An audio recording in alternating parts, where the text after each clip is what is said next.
ایک آدمی جو 2.5 سال سے جیل میں قید ہے اس کو مزید اندر رکھنے کے لیے پاکستان کا نظام اس حد تک گر چکا ہے کہ ایک مرتبہ پھر قانون سازی کر رہا ہے. سینٹ میں خاموشی سے واردات ڈالی گئی, پھر قومی اسمبلی میں, اور پرائیویٹ ممبر بل میں چیئرمین نیب کی دیکھیں مدت ختم ہو گئی نا, اب گھر جاؤ نا, جنرل صاحب کو گھر جانا چاہیے. تو چیئرمین نیب کو جو چند دن بعد اپنی مدت پوری کرنے والے تھے ان کو 3 سال کی مزید توسیع مل گئی ہے. جناب جب تک ہم نیا نہیں لگاتے آپ کام کرتے رہیں.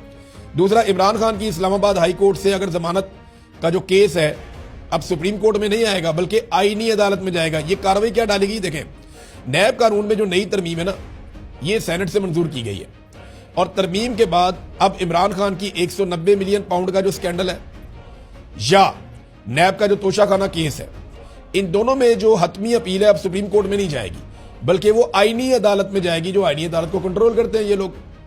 اور آئینی عدالت کے بارے میں بھی ایک چیز یہاں پہ شرط رکھ دی گئی ہے کہ آئینی عدالت مکمل شواہد کا جائزہ نہیں لے گی, صرف اپیل اس پوائنٹ پر سنے گی کہ کہیں ٹرائل میں کسی آئینی حق کی خلاف ورزی تو نہیں ہوئی. یعنی صرف ٹیکنیکل چیزیں دیکھے گی, وہ یہ نہیں چاہے گی کہ جناب انصاف ہوا یا نہیں ہوا, یہ چیک نہیں کر سکے گی آئینی عدالت. اب مجھے بتائیں فوجداری مقدمات آئینی عدالتوں میں جائیں گے صرف اس لیے کہ عمران خان کو جیل میں رکھنا ہے؟ یہ پاکستان کا پورا سٹرکچر عدلیہ کا تباہ کرنے جا رہے ہیں صرف عمران خان کو جیل میں رکھنے کے لیے. پاکستان میں ناظرین تیل اور گیس کی قلت پیدا ہو رہی ہے, اس کے باوجود قانون سازیاں عمران خان کے خلاف ہو رہی ہیں, دہشت گردی بڑھ رہی ہے, افغانستان کے ساتھ روزانہ آپ کی لڑائی چل رہی ہے, معیشت اور سرمایہ کاری کا فالودہ نکل چکا ہے لیکن ترامیم کی جا رہی ہے. بجلی 1 روپے 63 پیسے مزید مہنگی کر دی گئی ہے پاکستانیوں کی کمر توڑنے کے لیے, لیکن ترامیم جاری رہیں گی. تیل اور گیس کی قلت ہو گئی پاکستان میں عالمی حالات کے پیش نظر, لیکن عمران خان کے خلاف ترمیم انہوں نے کرنی ہے.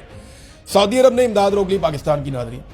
انہوں نے کہا جی ہم سعودی لوگوں سے ٹیکس لیتے ہیں, اس پیسے سے آپ کو مدد دیتے ہیں یا سرمایہ کاری کرتے ہیں.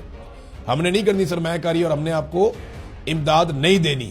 پہلے آپ پاکستان کے اندر ٹیکس ریفارم لے کر آئے, اپنے لوگوں سے آپ ٹیکس لیں, اور کافی ساری شرط رکھ دی سعودی عرب نے اور امداد روک دی.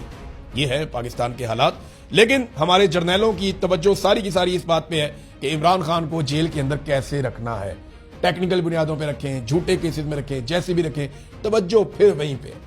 امریکہ کے جوتے پالش کرو, عالمی سطح پہ سب کو منا کے رکھو, اور اس کے بہانے عمران خان کو جیل میں رکھ کے اپنے اقتدار کو طول دو. اب تک